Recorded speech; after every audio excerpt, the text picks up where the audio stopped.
le Maroc est le point faible, vraiment le point faible de la structure arabe, du monde arabe vis-à-vis du sionisme. C'est la porte de pénétration d'Israël dans le monde arabe.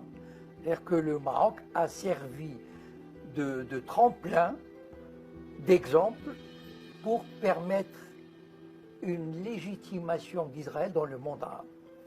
Hassan II a compris que de toutes les façons, son intérêt, c'est de s'allier avec le Mossad, secrètement, bien sûr. Le Maroc a une histoire vieille avec le Mossad. Voilà.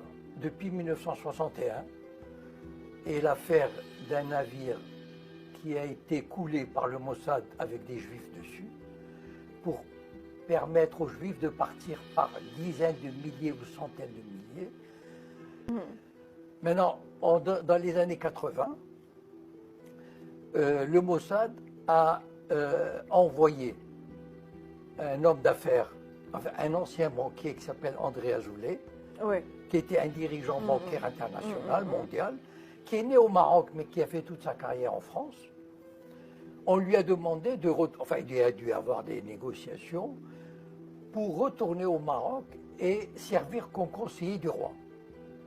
Et en 86, il a réussi à faire venir Shimon Peres et Yitzhak Rabin au Maroc de façon officielle. Maintenant, les sionistes voulaient aller plus loin. C'est-à-dire, en 2012, ils ont créé ce qu'on appelle le projet Aladdin. C'est quoi le projet Aladdin, lancé par André Azoulay? Le projet Aladdin, en 2012, c'est de faire rentrer la Shoah dans le monde arabe. C'est-à-dire de rendre la Shoah, sensibiliser les populations arabes et maghrébines à la tragédie de la Shoah. Maintenant, évidemment, le projet Aladdin, on a demandé au roi Mohamed VI de faire une déclaration. Donc il a fait une belle déclaration pour le projet Aladdin. Et il a commencé à travailler, mais uniquement au Maroc. Parce qu'aucun autre pays n'aurait permis ce genre de choses. Aucun. Même, je veux dire, même l'Égypte qui travaille, c'était vraiment impossible. Donc, quand on veut introduire la Shoah au sein du monde arabe, on s'adresse au Maroc, parce que le Maroc ne peut pas refuser ça. Et donc, petit à petit, on a fait en sorte qu'il y ait une journée de la Shoah, par exemple, à l'université d'Ifrane, qui est une exposition de photos à Marrakech, il y a 1 an ou 2. Donc, rendre la Shoah quelque chose de, comment dire, qui existe au Maroc. Ça veut dire faire toucher du doigt la tragédie de la Shoah. Et maintenant, on voulait aller plus loin avec Marrakech. C'est une ONG allemande qui probablement a des intérêts avec les sionistes, enfin bon, qui a construit un début de mémorial du côté de Marrakech. Mais il y a eu une telle levée de boucliers, une telle résistance, que les autorités ont vite effacé parce que les autorités savent que le peuple marocain, il est anti-israélien. Et ça, les autorités ont eu peur quand même. C'est-à-dire des réactions et tout. Donc, ils ont préféré détruire les 2 baraques et on dit qu'il n'y avait pas d'autorisation. Bon. Le problème, c'est quoi avec l'autorité palestinienne? Depuis le début, c'est-à-dire depuis Arafat, les sionistes ont joué très très finement, très intelligemment. Quand ils ont compris que le combat colonial de l'intifada dans les années 86-90 les menait à la perte, à une déconsidération totale aux yeux de l'opinion publique internationale, un autre régime colonial aurait continué jusqu'au bout. Les Israéliens ont compris qu'ils ne pouvaient pas aller jusqu'au bout. Donc, au lieu de négocier avec les dirigeants locaux de l'intifada, les Barghoutis, etc., parce qu'ils savaient que les Barghoutis ne feraient aucun cadeau aux Israéliens. Vous voulez la paix? On veut un État. Ils sont allés chercher Arafat au fin fond de la Tunisie, qui croupissait dans l'ignorant. Il n'était plus rien, Arafat. Et je vais vous dire quelque chose qui va faire très mal. Yitzhak Rabin a déclaré, parce que c'est l'ambassadeur d'Israël à Paris, Yehuda Lankri, qui l'a dit devant nous. Rabin a dit on va sortir Arafat de son trou et il va faire ce qu'on lui dira de faire. Arafat a accepté toutes les exigences israéliennes. Jérusalem, on verra plus tard. Les frontières, on verra plus tard. Les colonies, on verra plus tard. Un État palestinien, on verra plus tard. Et en plus, Arafat a offert en cadeau les 2/3 de la Cisjordanie en zone C sous souveraineté totale israélienne. Donc l'habitude et les forces de sécurité palestiniennes sont formées par la CIA, les officiers, pour combattre toute dissidence et toute résistance à Israël. Donc en fait, l'autorité palestinienne, depuis le début, elle s'est mise dans un état de soumission. Bien sûr, elle fait semblant de faire des discours, de résister verbalement, etc., d'aller gagner quelques avantages diplomatiques sur la scène internationale, d'être membre d'une organisation. Mais bon, dans les faits, qu'est-ce qui se passe? Le nombre des colons est passé de 150 000 à 800 000 depuis les accords d'Oslo.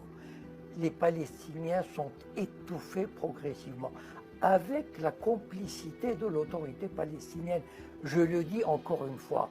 Pourquoi? Parce que d'abord, ils sont achetés par l'argent. Ça veut dire qu'il y a des milliers de gens qui gagnent bien leur vie. Ils sont probablement menacés physiquement par le Mossad et les services de sécurité. Si vous n'obéissez pas, il vous arrivera un accident. Et troisièmement, les services de sécurité israéliens ont sûrement des dossiers sur la plupart des gens, la plupart des dirigeants. Le peuple palestinien s'était exprimé démocratiquement en 2006. Il a voté pour le Hamas. Donc il a exprimé sa volonté de se débarrasser de l'autorité palestinienne du Fatah. Il y avait des élections libres et démocratiques.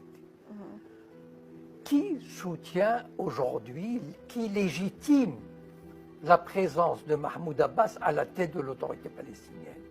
Israël, même si ça fait mal de le dire, c'est Israël et l'Amérique qui disent Mahmoud Abbas est votre président. Voilà. Le peuple palestinien, le malheureux peuple palestinien, il est pris entre le marteau et l'enclume. Il a deux ennemis, le peuple palestinien. Le peuple qui vit en Palestine, à Ramallah, à Naplouse, etc. Il subit l'oppression des colons et de l'armée sioniste, et il subit l'oppression des services de sécurité palestiniens qui se comportent comme les agents du Shin Bet. Je suis convaincu, l'idéologie sioniste ne peut pas vivre en paix. Il faut partir du principe que cette idéologie-là, cette société-là, on ne peut pas imaginer qu'un jour, ils vivent en paix. Pourquoi? Parce que la société israélienne éclaterait en guerre civile. On n'imagine pas les tensions internes qu'il y a en Israël.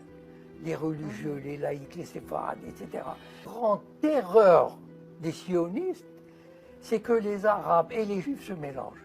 Vous savez, c'est-à-dire que si Israël est devenu très fort, c'est que les Arabes sont devenus très faibles.